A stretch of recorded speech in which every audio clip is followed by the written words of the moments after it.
So let's have a round of applause for all our panels because this has been really amazing. I don't know about you, but I am super energized by the things that I'm hearing about the esports, 5G, all of that. I think about disabled people and the access that they're limited with and what can come forward as we reimagine and re-innovate the world that we're coming into now. Super exciting to me because, 1 in 4 people in this country identifies with a disability. That means the way we traditionally do things right now are eliminating opportunities. So all this stuff that we're talking about is super exciting. Up next, we have an interview, which I think everybody's listening to. I see some heads nod. Well, I'm a living proof of the power of sport to teach lessons in life. Before my spinal cord injury, I was not a sporty girl at all. At the age of 21, I had a spinal cord injury. It changed everything for me. And it really was about connecting with other people like myself socially and learning about them and how they did stuff. And then once I got involved with sport, I began to expand from that. So we see what others have achieved, what their challenges are, how they dealt with the adversity, and the success. And then we want more of both, right? We want to learn more. It's one of the reasons we read the sports section, whether it's online or in print from our partner, Los Angeles Times, or many others. We watch documentaries, follow sportswomen and sportsmen on their social media, and we see how their experiences relate to us and can benefit us.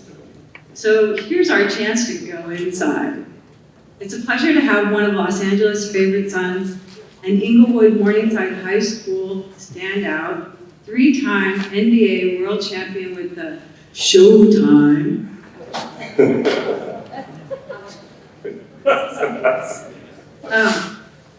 Los Angeles Lakers. A former NBA Coach of the Year, ESPN analyst, and a best-selling author, Mr. Byron Scott.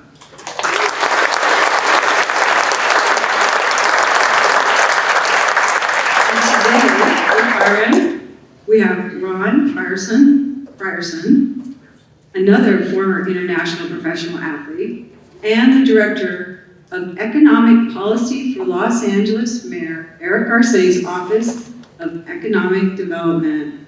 I hope you all are ready to enjoy this. Please, gentlemen, proceed.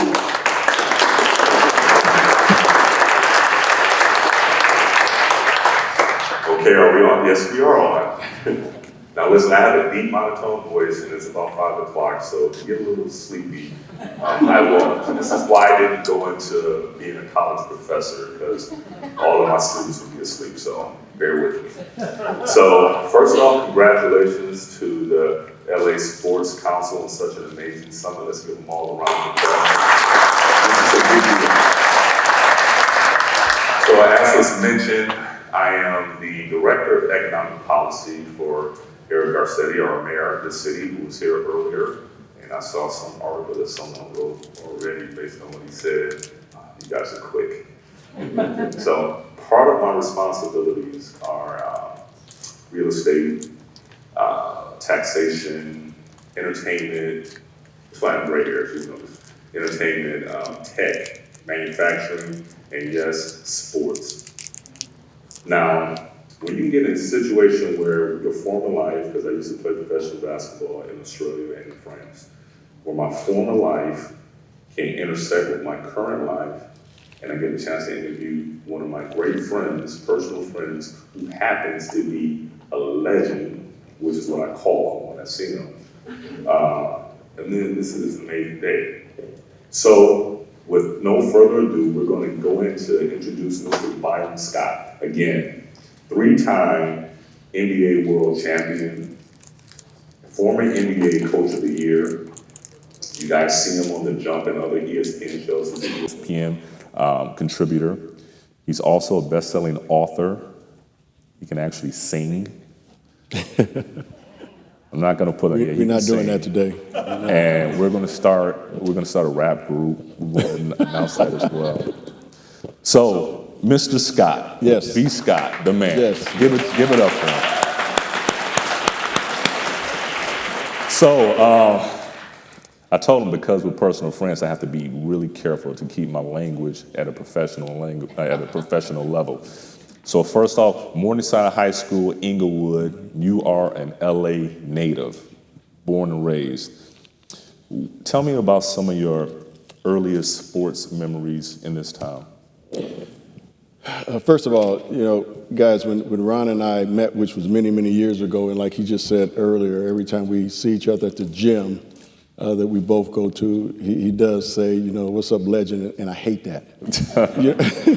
Because that's my boy, but I've never considered myself a legend, first of all. I'm just a normal person who happened to play basketball a long time ago.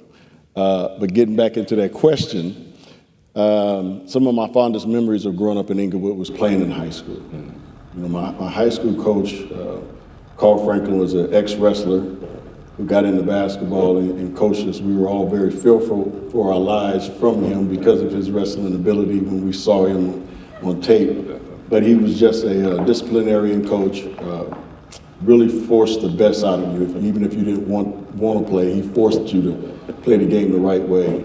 And the guys I grew up with in Inglewood were guys who basically kept me out of trouble.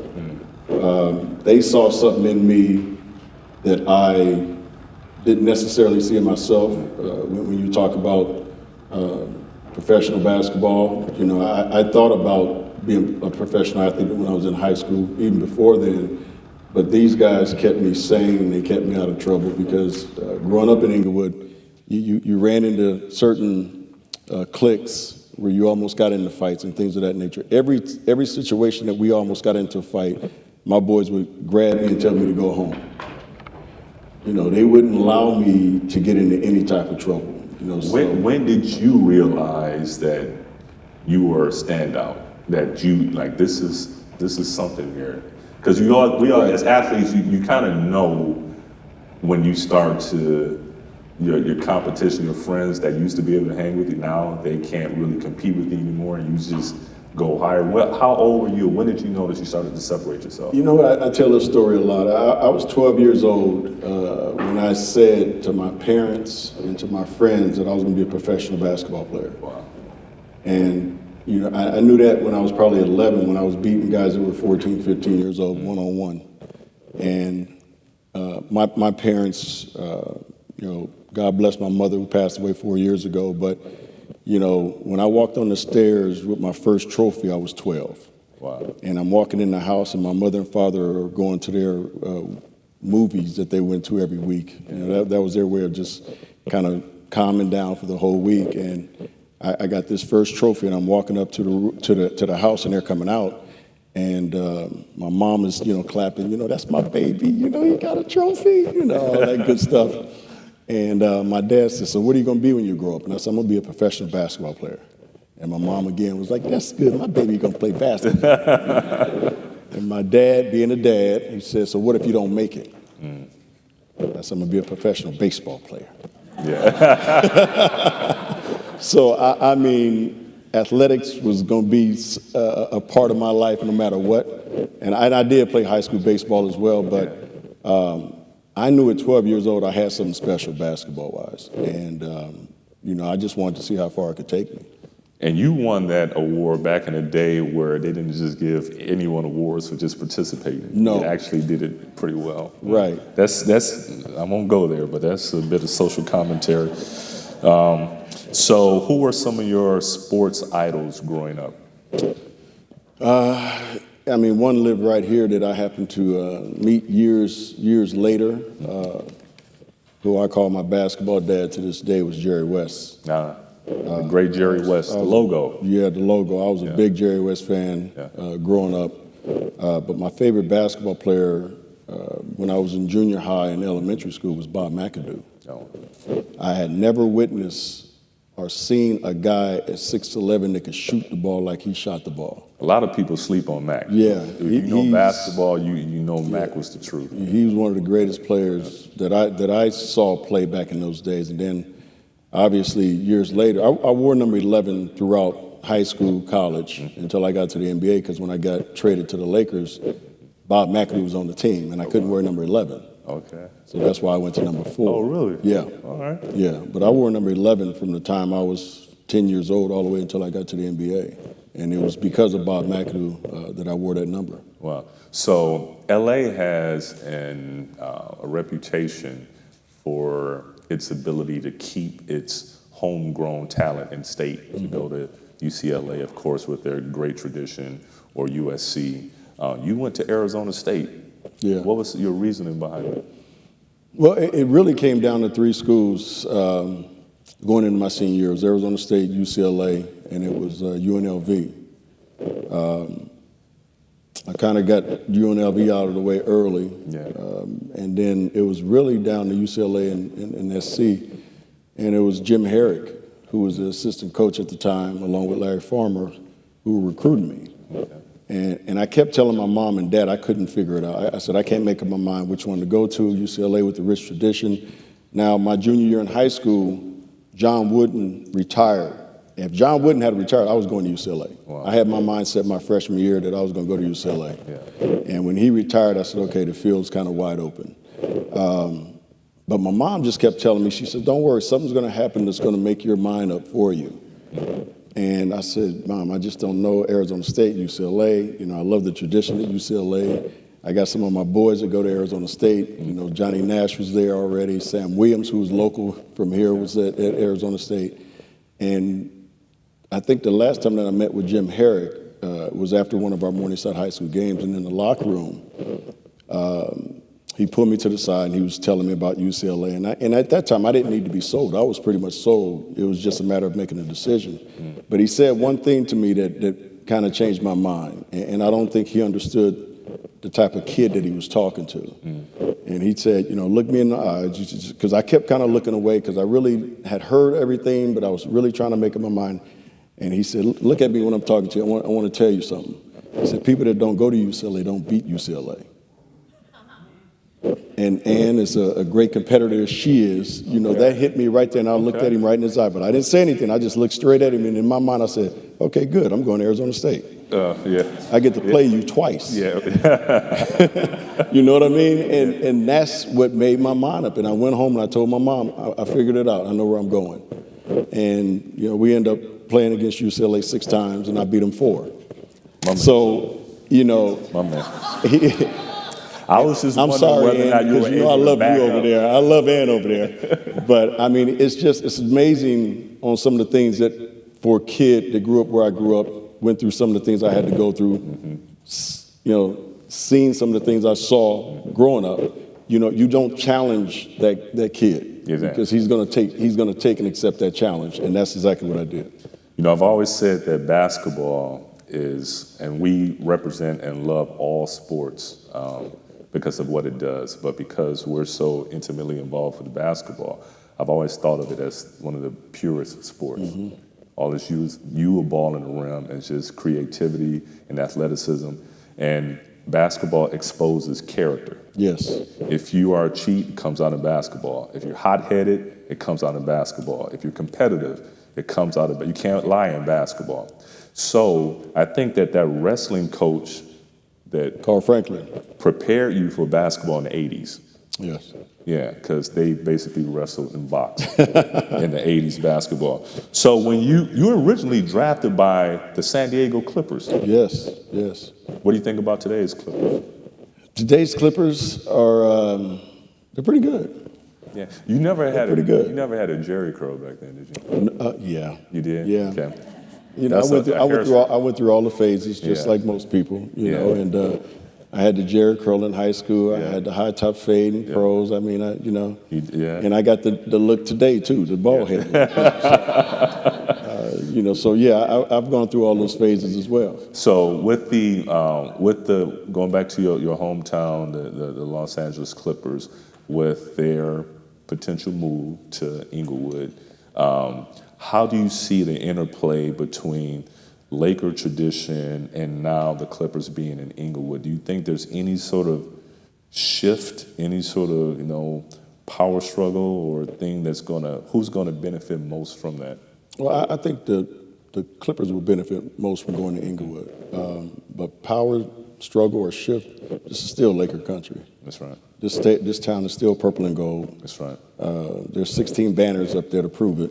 3 of which 17. are yours. Yeah, 3 of them which I'm a part of. And until the Clippers can put one up there, Yeah. this ain't much of a Clipper-Laker rivalry. Yeah, you're right. I love the Clippers and what they're doing because, number one, Doc Rivers is a really good friend of mine.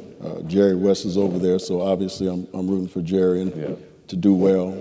Bombers, who's a great owner, obviously with deep pockets. So they made a splash last year with less talent than most people thought they had, and they were able to get to the playoffs and give Golden State a little bit of a scare. Yeah.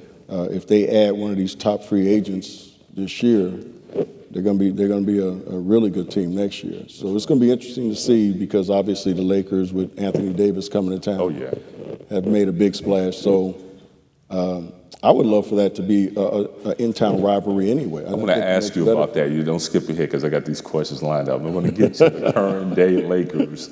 And but your 3 championships, one of which, I didn't root for you, I got to admit, because I'm born and raised around Flint, Michigan. Yeah, so of course. Pistons guy. And I remember those battles, and I remember number 4 hitting that jump shot from the corner. And whenever Magic Johnson, people no-look pass, and you go up and dunk it with the one hand, I was like, that boy B. Scott is nice. But Bill Laimbeer knocked him on his ass, and he did. He did. So a couple of times. Yeah. So out of those 3 championships that you won, is there anyone that really stands out as like, wow, this is, that you felt like you reached the pinnacle? Was it the first, or was it one of the other 2? Well, all of them are significant in a number of ways, but for me, the first one I think would be the most gratifying because of the fact that it was against the Celtics. Oh, yeah. The Lakers had never beat the Celtics in the championship series, and it was on the Celtics parquet floor. Woo! So that made it. It had to better. feel good. Oh, it felt great. It was funny because my dad, I was my second year in the league, or third year or something like that, and my dad would take me to the airport every now and then. And he took me to the airport to go to Boston for Game 6. And he was, we were riding, and he's talking. He said, so how you feel? What do you think, And no hesitation. I said, oh, we're going to win this in Game 6. Yeah. We're coming back home. It won't be a Game 7. And he was like, okay. And I could tell he didn't, really think that. He thought it was going to be a Game 7 in L.A. But we went there, and not only did I think like that, Irvin thought like that, Kareem thought like that, James thought like that. We felt we had the better team, the much better team. We felt that the year before it was kind of taken away from us because, what Mikhail did to Kirk Rambis changed the whole complexity of the series because we stopped thinking about playing basketball. We started thinking about trying to get them back from a physical nature, and we got completely out of our game. So we learned from that mistake, and next year we came back, and it's nothing sweeter to win a championship on another team's floor and celebrate in their city. Yeah. And that's what we did that night. We celebrated in the hotel just amongst ourselves, and man, we had champagne up the yin yang, and we just had a ball. I'm glad you guys made it out of Logan, okay? Because I know they don't really like the purple and gold over there. No, they don't. So take me into some of the basketball practices. Now, some of this is my brother, but I still fan out from time to time. And when I talk to Irv, and not long ago, it was me, you, and Irv standing around. Yeah. Okay. So Irvin goes to our gym too. So Magic, we're all in the same gym. Yeah. So me, Magic Johnson, and Irv sitting there. Now I'm acting all calm, cool, and collected on the outside, but on the inside, I'm screaming like, "Oh my God!" I'm sitting there. Don't tell him I said that. I won't. Okay. And I was like, man, just think, like back to practices back then with you and Kareem Abdul-Jabbar and James Worthy. Tell me about, like, did you guys know, or later on did it take for you to look back and really appreciate how much talent was around you, and what was the experience like? I think we all knew we had a very talented team, but I don't think you really know how good or really appreciate what you've been able to achieve until it's over. Yeah. We had four really Hall of Famers. When you look at Bob McAdoo, my first year coming off the bench, we had Hall of Famers everywhere on this team, and it was crazy and our practices were some of the most grueling practices you'll ever be involved. Pat Riley was just a terror in practice. And then obviously it worked because I did the same thing when I coached. You know, I mean, I had our practices that would be so hard. And I would tell Chris Paul and guys like that, I said, why do we practice this hard? He says, make the game easy. And that's exactly what Rouse did for us. You know, we hated to have a game on Monday and then we don't have another game till Friday because we knew 2 of those days was going to be hell in practice. You know? And then we had so many competitive guys.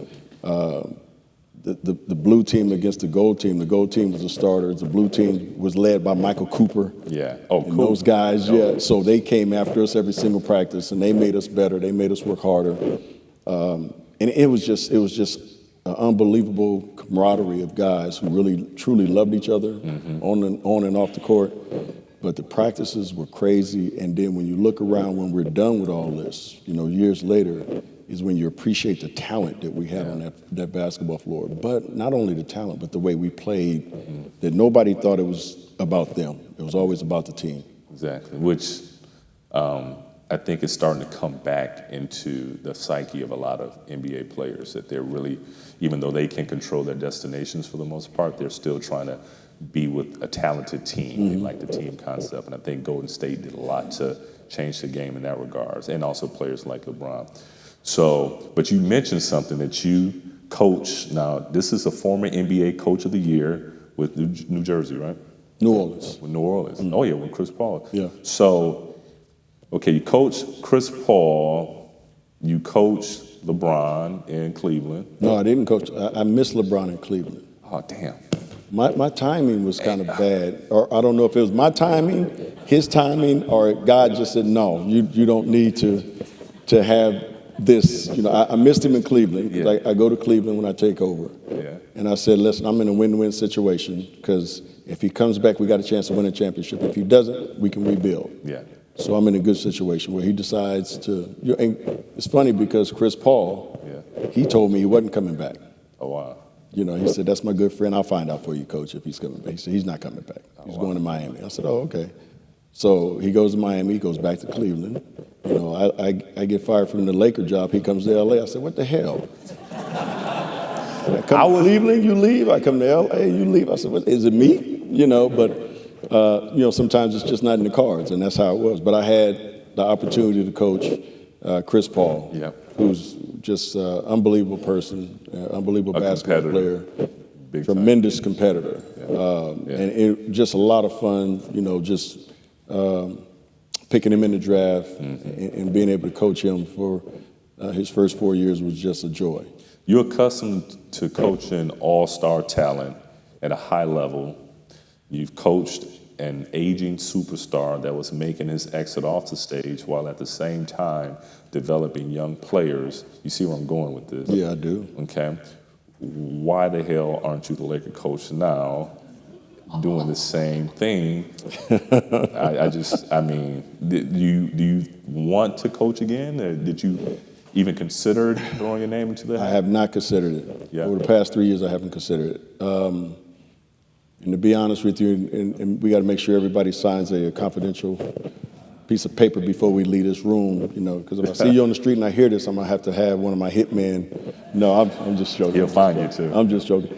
You know what? Sometimes when you have jobs, especially a dream job, which was mine, Ron, that Laker job was a dream job of mine, something that I thought about when I got into coaching.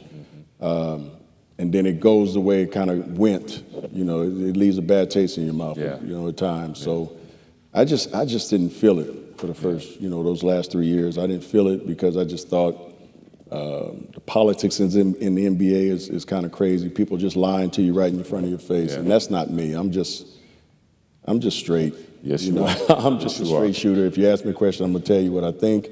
Take it or leave it. As simple as that with me, and I take most people at face value. You know, if you give me your word on certain things, I'm gonna take you for your word. Because if I give you my word, you best believe I'm gonna try to keep it to the best of my ability. And if I can't, I'm gonna tell you why. You know, and that's just me. You know, so when people are being deceptive in the way they're doing things, I just have a hard time, thinking about going back. I still love the game. Yeah. Still would love to be teaching, but I got the second best job when I can go on TV and talk about it, and I can go home and I'm not being blamed by media that he didn't know what he was doing, he made a mistake, and this. I can go home, I sleep good. Isn't it funny? I don't wake up at 4 a.m. thinking about, because the first thing I did as a coach is I always, after every game, thought about what could I have done better. I never looked at players to blame or anything, because number one, I'm trying to put them in the best position to be successful. That's my job as a coach. So when that game is over, I'm going home and I'm looking myself in the mirror and trying to figure out if I did everything I could to give these guys the best opportunity to win the game. And there were nights where I would be up till 3, 4 in the morning because I figured I'm trying to run the game back over. I'm looking at tape, and then I go to bed like, I messed that one up. Not he messed it up or I messed that up. And I was willing to be a man enough to admit it as well, which I think is a part of being a great coach as well. First of all, you don't know everything. And I thought when I get to the point from a coaching standpoint where I think I know everything there is to know about the game of basketball and I can't grow and learn from players and other coaches, it's time to retire. I never got to that point, but do I want to coach again? I would love to, but probably not on that NBA level. Yeah, I think that I disagree with you there. I think he's probably going to be at the NBA level. He's going to be someone, and because it's the pedigree. The pedigree is there.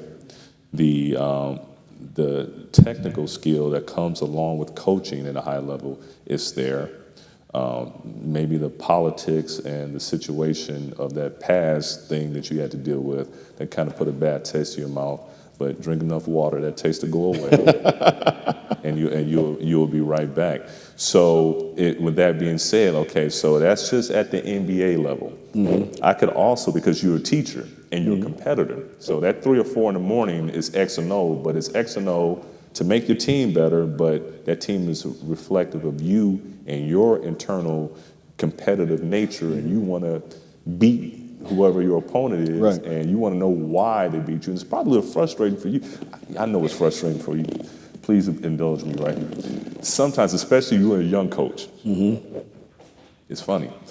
Sometimes as a young coach, you probably had to deal with that generational shift where some players thought that they were just so great, but even you were able to beat them. If they would have stepped on the floor early. Exactly.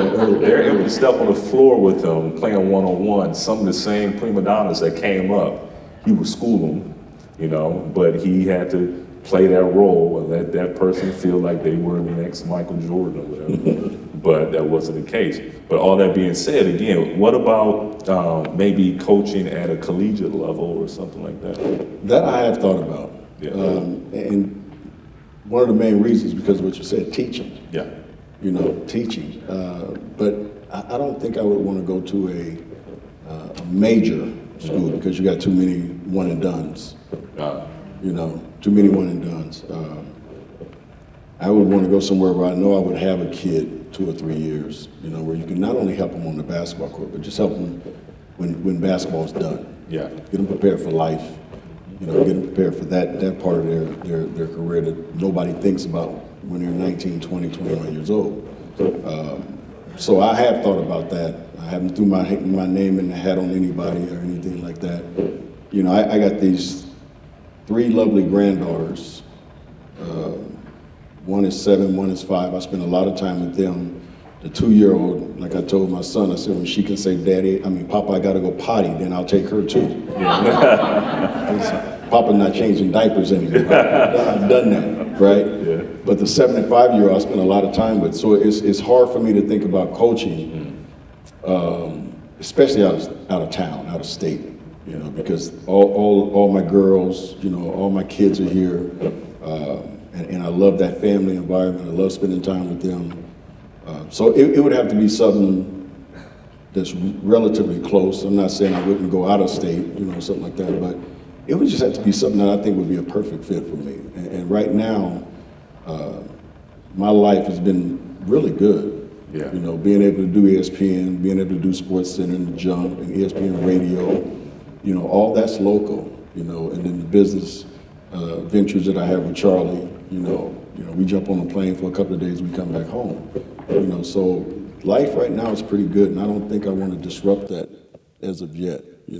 So Charlie Norris is also a mutual friend of ours, and I want Byron to tell the story of how, because I met Charlie kind of through Byron, and now Charlie is very close, and those two are extremely close. And they also co-authored a book called Slam Dunk Success that I recommend you guys pick up. There are so many synergies between corporate success and athletic success, and they go back and forth on the challenges that they had to deal with, how to overcome them, how to manage personalities, how to manage teams, how to manage organizations, and it's a fantastic read. You really ought to check it out. But I want you to tell them really quickly how you met Charlie, because this is funny, how this came about, and just a little bit about the book as well. Well, Charlie Norris, we met 12 years ago, and we met at the gym. A mutual friend introduced us, and I'm going to cut it shorter, but we start working out together. He wanted to lose weight, and I said, well, you got to start lifting weights and doing cardio and things of that nature. So we started working out religiously together.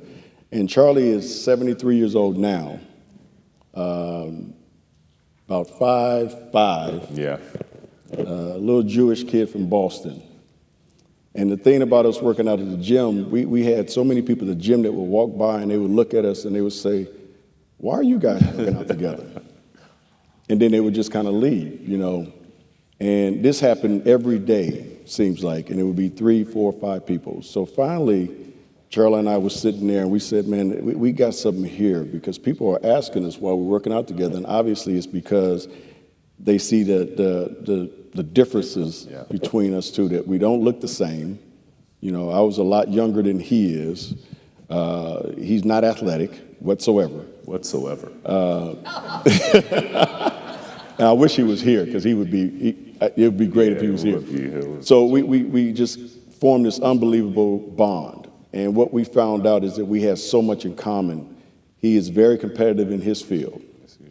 He is he doesn't like to lose. When I would do weights, I would say, all right, Charlie, let me put these down. Let me go get these little 10-pound weights for you. He said, well, what do you have over there? I want to try that. Just real competitive. And we just formed a relationship that has blossomed into not only a relationship as best friends, but as business partners as well. And the book kind of gives you a hint of that relationship. But the thing that you won't get from the book, that you would only get if you saw us together, is our interaction together.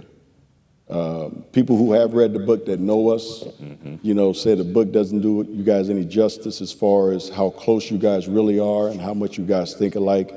I go to him for advice on basketball, which is crazy, but I know I can go to him for advice on basketball because he's going to give me an answer that has nothing to do with what I would ask an assistant coach from a player standpoint. He asked me questions about businesses, and he knew the same thing. I'm going to give him an answer that has nothing to do with people that he associates with.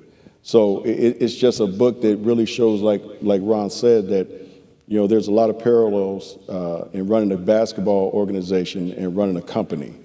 There's a lot of similarities to it, and we really touch on a bunch of them, and we just have a really good time doing it. And we've already been approached by our publicist about doing a second book, and we're both kind of like, we don't know about that right now. But it's just a great relationship, and hopefully you do have an opportunity to grab a copy and just check it out. It's in hardback and paperback, but it is a good read. We had a lot of fun doing it.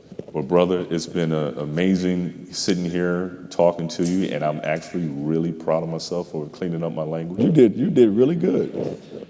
I've seen you at the gym. You did really good. Byron Scott, everyone. Thank you. Thank you. With your indulgence, I need 2 minutes.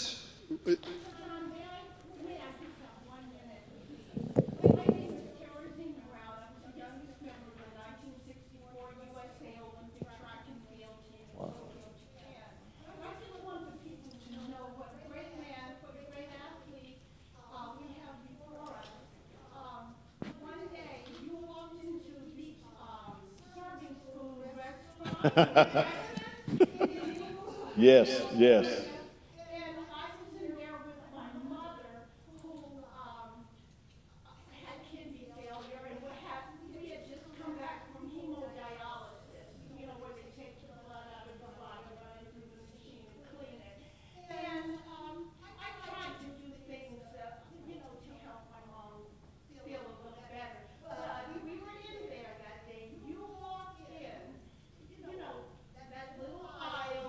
booth and the counter. Yeah. And all of a sudden, I heard my mom saying, "Hi, Byron." And I was shocked. I said, my mom knows who she watches the basketball. She knows who the Lakers are. And so you pause a moment and you acknowledge my precious mother. And she had had a hard dialysis treatment, but you made her feel better. And that was, she died in 1996. And that was a little before then, And I didn't know you were going to be here today. I just saw it on the program. And I had no idea you were going to be here. But I have to take this opportunity to say thank you for what you did for my mom. You lifted her up. You don't know anything about it, of course, but you lifted her up. And just recently, someone was saying it's great to be important. It's nice to be important, but it's more important to be nice. And you were nice.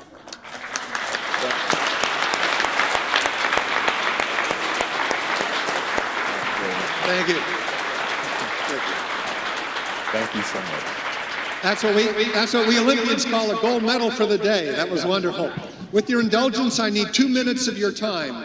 Think back to what we've already heard so far today. This is a 1.5-day summit. You're about a third of the way through the event. We heard from the mayor. We heard the economic impact report. We heard from the esports and innovative sports. We heard this wonderful interview. Compared to what you were expecting on a value-added scale, do you give today a gold, a silver, or a bronze? Those are your 3 choices. How many of you would, so far, 1/3 of the way through the program, vote this summit a bronze medal? How about a silver medal? How many of you would vote today a gold medal day? Look at this. Isn't that wonderful? Absolutely fabulous. Now, there's a little hug fest going on here. One of the reasons you're going to see a lot of Olympians at the program, yesterday was Modern Olympic Games birthday. June 23 is International Olympic Day, the day that Baron Coubertin recreated the modern Olympic Games. We're going to be celebrating that upstairs. We expect a lot of Olympians to join us upstairs, but there are quite a few in the room here right now. We met one of them. Would any Olympian or Paralympian who represented any country at any Olympic or Paralympic Games stand up right now? I just know there's a few. There's one in the back, 2, 3, 4, 5, 6, 7.